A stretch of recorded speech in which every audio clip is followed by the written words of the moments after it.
New reports offer a possible date for the launch of the Galaxy S7. Sony reportedly working on its quick jump to Android 6.0 Marshmallow, and it seems that ASUS might bring us its own HoloLens. I'm Jaime Rivera, and if I look hungover, it's probably just the problem with your visuals. This is Pocketnow Daily.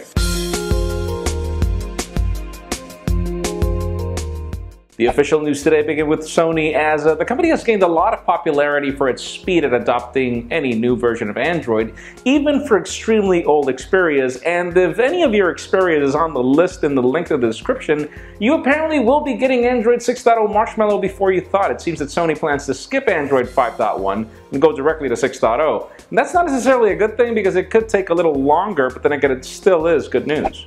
Other sort of official news come from Samsung. Those of you that say that Force Touch or 3D Touch technology has always existed on Android, well, it seems that Samsung doesn't agree, as, well, the company has just filed for a new patent that allows it to bring Force Touch technology to future Galaxy smartphones. We're not really sure if that's going to be part of the Galaxy S7 or what, but hey, it seems that they feel that there should be more functionality in that display.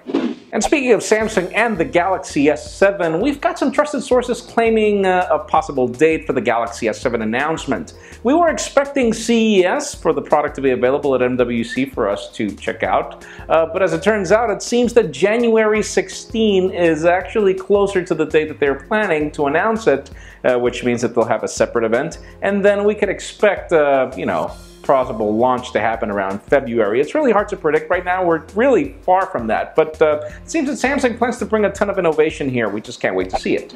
And if you joined us in our disappointment for the fact that the Lumia 950 and 950 XL are not launching anywhere but AT&T, it seems that that wasn't necessarily a Microsoft problem. It seems that something is wrong between Microsoft and Verizon. We do remember that the Lumia Icon was an exclusive to Verizon, and now it seems that Verizon does not want the Lumia 950 and 950 XL, up to the point where even if you try to bring these phones from AT&T to work on Verizon, apparently they will not activate, which is rather interesting. We wonder exactly what is going on lately with Big Red and most of the popular phones out there.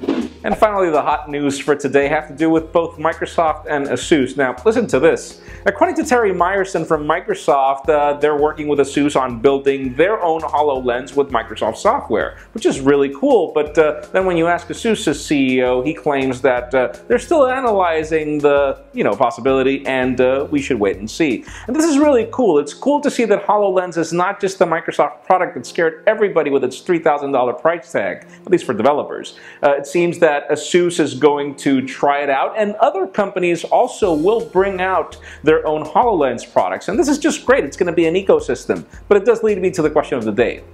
You're definitely not going to want to pay $3,000 for that thing. So the question is, how much exactly would you be willing to pay for HoloLens? And I've asked you this question before, but obviously I didn't really know exactly what we were getting here until now. So leave us a comment down below. I'd love to know, how much would you be willing to pay? I wouldn't top more than $1,000. Friends, as always, you know the drill. If you want to get the news earlier before this video is filmed, make sure you follow us on Pocketnow.com and subscribe to our YouTube channel as well. You can follow me on Twitter, Jaime_Rivera, on Instagram at Jaime Rivera. Please give this video a thumbs up if you like what you saw. I am Jaime Rivera. Thank you very much for watching. We'll see you tomorrow.